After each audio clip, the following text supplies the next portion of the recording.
Hey guys, hello and welcome to our channel IT Prince. So guys, NCL जो कि mini ratna company है northern coalfield limited की तरफ से जो है 307 पदों की जो है वैकेंसियां आई हुई हैं। तो गाइस, इसका फुल डिटेल्ड नोटिफिकेशन हम लोग देखेंगे और यहाँ पे जो है एक छोटी सी कमी भी है जो कि बहुत बड़ी भी कमी कह सकते हैं, खासकर अदर स्टूडेंट्स के लिए। तो उस चीजों को भी हम लोग देखेंगे। चलिए हम लोग जो है इसका एनसीएल का नोटिफिकेशन देख लेते हैं कि क्या क्या दिया गया है उस लेटर में, और फिर कब तक लास्ट डेट है, फॉर्म अप्लीकेशन वगैरह कहाँ मिलेगा, आप लोगों को कैसे भरना है, सभी चीजों को हम लोग यहाँ पे अभी देख लेंगे। तो गाइस चलिए इसको हम लोग शुरू करते हैं। देखिए जैसा कि गाइस ये नोटिफिकेशन आप लोग देख पा रहे होंगे यहाँ पे कि नॉर्दर्न कोलफील्ड लिमिटेड, ठीक है, यहाँ देख लीजिए ये जो निकाला गया है 16/1 को निकाला गया है, दैट मीन्स कि कल के डेट में निकाला गया है।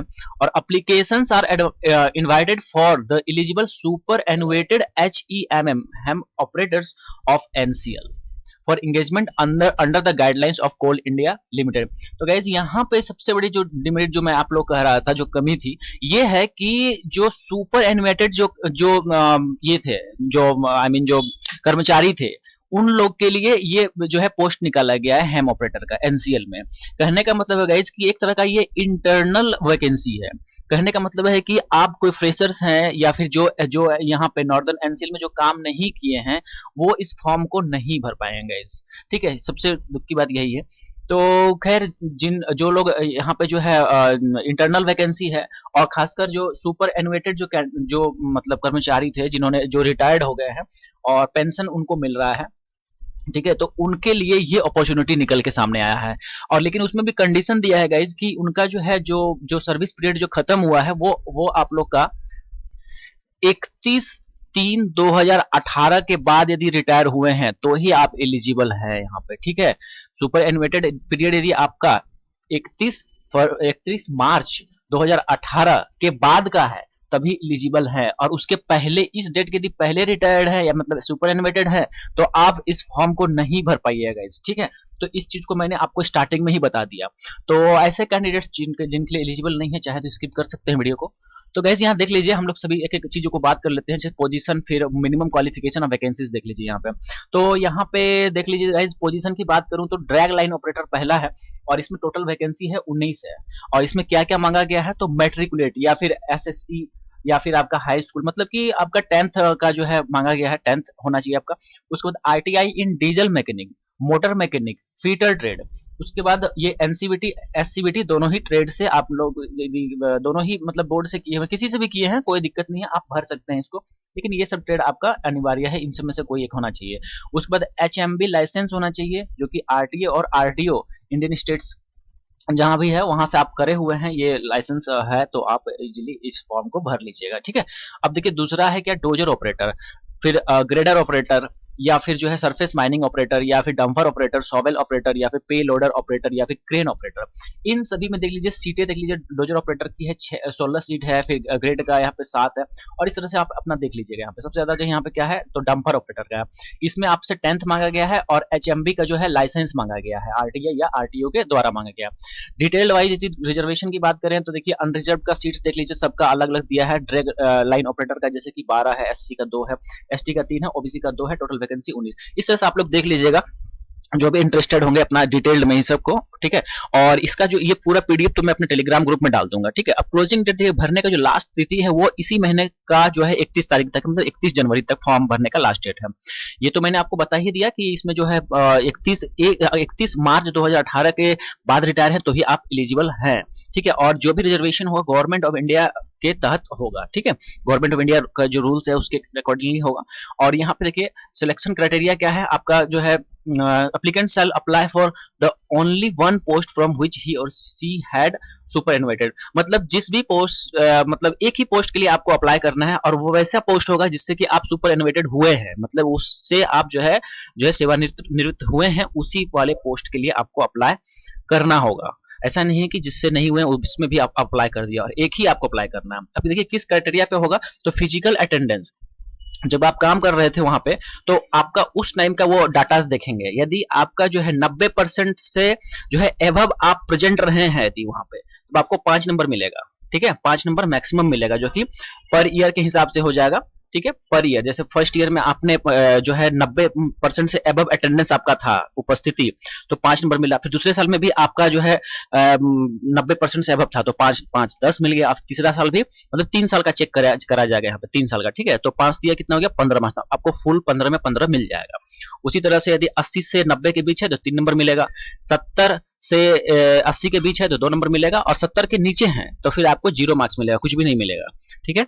उसी तरह से यहाँ पे एनुअल कॉन्फिडेंशियल रिपोर्ट, ठीक है, ACR 15 नंबर का होगा, जो कि 3 सालों का काउंट किया जाएगा। अब 5-5 मार्क्स पर ईयर करके। आउटस्टैंडिंग या एक्सीलेंट है तो 5 नंबर आपको दे दिया जाएगा पर ईयर, और यदि वेरी गुड ग्रेड में है तो फिर 3 नंबर दिया जाएगा 3 साल का, मतलब कितना हो जाएगा, 9 मार्क्स आपको मिल जाएगा। फिर इंसेंटिव अर्न्स, तो इसमें 30 नंबर का है, 10 मार्क्स पर ईयर आपको मिलेगा, जिससे कि आपका 1,80,000 या उसके एवव यदि पर ईयर आपको इंसेंटिव मिला है तो आपको मिल जाएगा कितना नंबर, 10 नंबर मिल जाएगा। फिर नेक्स्ट ईयर 10, फिर नेक्स्ट ईयर 10, तो 30 मार्क्स हो जाएगा। इस तरह से ये इसी तरह से जो है सभी तीनों का काउंट किया जाएगा यहाँ पे, ठीक है। जैसे कि यहाँ पे फिजिकल अटेंडेंस काउंट किया जाएगा, एनुअल कॉन्फिडेंशियल काउंट किया जाएगा, और इंसेंटिव जो आप अर्न किए हैं उसको काउंट किया जाएगा। इन तीनों को जोड़ करके आपका जो है 100 में निकाला जाएगा कितना आपने ऑब्टेंड किया। जितना भी आप ऑब्टेंड करेंगे उस तरह से मेरिट फिर बनाया जाएगा, ठीक है। यदि मान लेते हैं कोई 2 कैंडिडेट का टाई कर गया, ठीक है, टाई यदि हो गया तो फिर उसको कैसे रिजॉल्व किया जाएगा। देखिए, सबसे पहले तो इंसेंटिव यदि जिसका ज्यादा होगा, दोनों का मान लेते हैं टाई किया, कहने का मतलब कि 90 2 कैंडिडेट्स को आ गए, ठीक है, 2 कैंडिडेट्स को आ गया, तो सबसे पहले उसका चेक किया जाएगा किसको इंसेंटिव ज्यादा मिला है। जिसको ज्यादा मिला है उसी को पहले प्रेफरेंस दिया जाएगा। उसके बाद वो भी यदि टाई हो गया तो फिर मार्क्स स्कोर में जो ACR में जो आपका जो मार्क्स हायर ग्रेड वाले को जो है प्रेफरेंस दिया जाएगा। उसमें भी मैच करिए तो डेट ऑफ बर्थ काउंट किया जाएगा। उसके बाद भी मैच करिए तो अपॉइंटमेंट डेट फिर देखा जाएगा। और जूनियर जो थे, जूनियर वाले को प्रेफरेंस दिया जाएगा, जो आपसे सीनियर वाले को नहीं दिया दे करके जूनियर वाले को दे दिया जाएगा।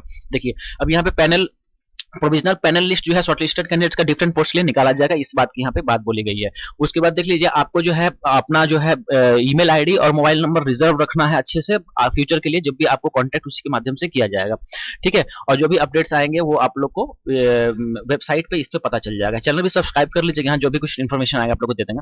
उसके बाद देखिए अप्लाई कैसे करना है, आप हैंड टू हैंड जो है बाय हैंड से, मतलब खुद जा करके इस यहाँ पे आपको चले जाना है। आप लोग इस फील्ड में है, आप लोग एनसीएल में, तो आप लोग को पता ही होगा कि स्टाफ ऑफिसर पर्सनल वाला ऑफ कंसर्न एरिया और यूनिट वेयर एप्लीकेंट्स हैज सुपरएनुएटेड, जहां से आपसे ये हुए हैं सेवानिवृत्त हुए हैं, उस एरिया उस यूनिट में जाकर के आपको स्टाफ पर्सनल में जाकर के स्टाफ ऑफिसर पर्सनल में जाके हैंड टू हैंड आपको दे देना है लेटर को। या फिर रजिस्टर्ड पोस्ट या स्पीड पोस्ट के जरिए भी आप ऑफिस में ये जो स्टाफ पर्सनल जो ऑफिस है यहाँ आप भेज सकते हैं, या सिंपली जो है आप मेल भी कर सकते हैं। ये है मेल आईडी, ठीक है, ये आपको डिस्क्रिप्शन में भी मैं इसका लिंक दे दूंगा, तो कोई नहीं दिक्कत नहीं है, इस मेल पे आप डायरेक्टली मेल भी कर सकते हैं।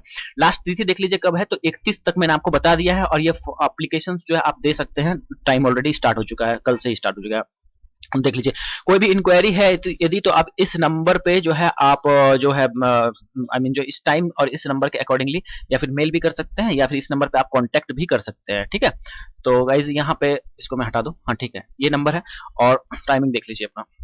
ये पूरा फॉर्मेट है गाइज, यहाँ पे ये forms and name of applicant, father's name, date of birth, employee number, देखिए यही इंपॉर्टेंट होता है, क्योंकि ये फ्रेशर्स लड़के नहीं भर पाएंगे, एम्प्लॉय नंबर कहाँ से लाएंगे, ठीक है। तो एनसीएल का जो भी आपका जो एम्प्लॉय नंबर है वो यहाँ पे आपको जो भी होगा इसको भरना होगा, और फिर डेजिग्नेशन, इसमें क्या चीज से आप रिटायर्ड हुए हैं वो भी आपको पोस्ट यहाँ पे देना पड़ेगा। अपॉइंटमेंट आपका कब हुआ था, सुपरएनुएटेड आप रिटायर कब हुए हैं वो लिखना है, और फिर किस जगह से, कौन सी यूनिट से आप जो है, या फिर एरिया यूनिट किस प्लेस से, किस यूनिट से आप सुपरएनुएटेड हुए, सेवानिवृत्त हुए हैं, तो ये चीजों का भी यहाँ पे बात आपको लिखना होगा, कैटेगरी वगैरह सब लिखना होगा। फिर पोस्ट अप्लाइड फॉर, जो किस पोस्ट के लिए आप अप्लाई कर रहे हो, ऊपर जितने भी थे, ठीक है, वो mobile number, email ID, current address देकर के आपको सिग्नेचर करना है। सिंपल है गाइस, इसमें कुछ नहीं है, ये पिछली बार जो निकला था, ठीक, उसी का एडिशनल पार्ट है, ये 12/10/2020 को निकला था, उसी का ये हिस्सा है, तो उसी को उसको भी यहाँ पे दे दिया गया है।